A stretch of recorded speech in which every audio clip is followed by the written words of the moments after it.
Whoop is in full-blown panic.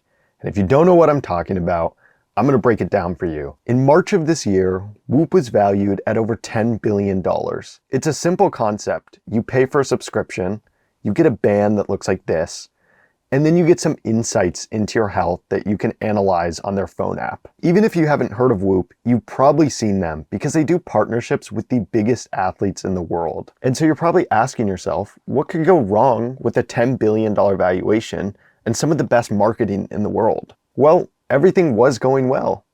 That was until the Steph Curry incident. On March 31st, the day that Whoop made their valuation blog post, Curry uploaded a Google advertisement where he was seen wearing something on his wrist. We didn't have to wait long because just a few days ago, Google announced the Fitbit Air. I'm a pretty big fan of wearables. I have the Pixel Watch 4, I have the Apple Watch Series 11, and so when I saw this announced, I immediately thought that Google was going to price this at $200 to $300 for the hardware and would have a subscription on top of that. I could not have been more wrong. They're selling it for $99. Just to give you a frame of reference, the cheapest Whoop subscription starts at $200 a year. The Fitbit Air literally weighs half of the Whoop band, and the subscription is optional. They track basically the same information. The battery is better on the Whoop, and the Whoop can be worn on basically every part of the body, but that might come to the Fitbit Air soon. If you're curious about accuracy, the Quantified Scientist on YouTube does amazing reviews of wearables, and in his testing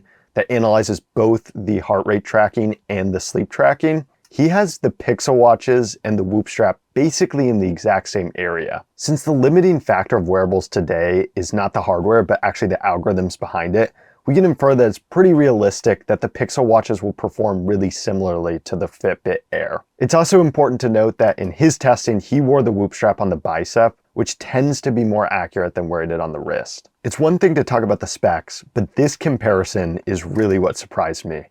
Look at the Fitbit Air versus the Whoop. It feels like the Whoop is almost double the size of it, which is just absurd. Regarding the Fitbit Air subscription, if you actually look at what's included in Premium, I don't think it's necessary at all. Basically, all of the features in here are just AI analysis of your raw data. As somebody who has used the Pixel Watch 4 and I've used the new Fitbit app, I really don't think you need the AI insights. And in fact, for me, the absolute most important part of the app is just the raw data. It's not even just the device that they're undercutting them, they're also undercutting them on the band. Look at the comparison between the Whoop silicone band and the Google Fitbit Air active band, and then look at the difference between their kind of more professional looking bands. This band alone, without any hardware, is more expensive than the Fitbit Air. And so what do you do if your entire business model just got undercut by one of the biggest companies in the world? Well, I'll tell you what. You go on Twitter and you post engraved on every circuit board, "Don't bother copying us, we're still winning." Directly on the day that Google released the Fitbit Air. It's safe to say that this tweet did not land so well, as the entire comment section is full of people talking about Google's product. Since Whoop's CEO wants to talk about copying, let's talk about it. In 2013, Fitbit releases the Fitbit Flex, and Whoop's first ever flagship wearable released in 2015. So who's really copying here? Was Whoop the first to ever create a wearable design?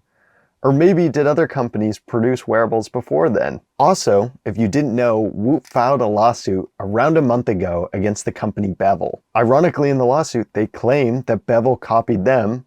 However, when Bevel made a YouTube video describing their side of the story, they actually showed evidence that Bevel was the first to create this three-pronged circle design that Whoop eventually copied. And so it's not about copying at all. It's actually about when another company can offer a better value proposition than Whoop. In the case of Bevel, they just grab your data from Apple Health, and so you don't need to buy new hardware, and you get a Whoop-like experience. And in the context of Google, Google literally just proved that you can create a screenless wearable for so much cheaper than what Whoop was selling it for. This is not the first time Whoop has had problems with giving value to their customers. Literally in May of last year, they had it as a huge promise with their subscription that you would get free hardware upgrades and that all you would ever have to pay for is the software subscription. But when push came to shove and people wanted to upgrade from the 4.0 to the 5.0 hardware, Whoop instilled a fee and they had to go back on that after user backlash. Whoop really pissed off their customers because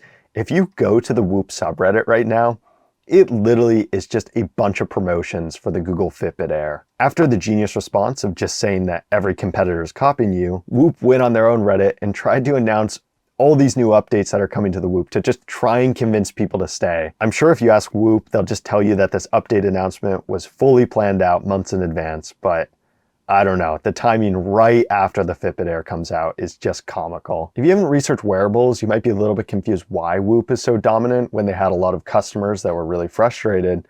But the reality is that Whoop really didn't have that much competition.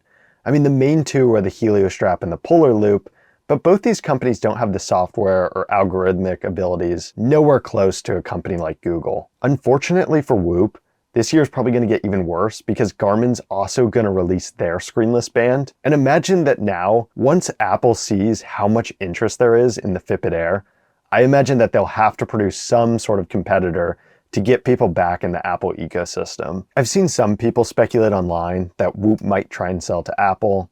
I don't think that makes any sense.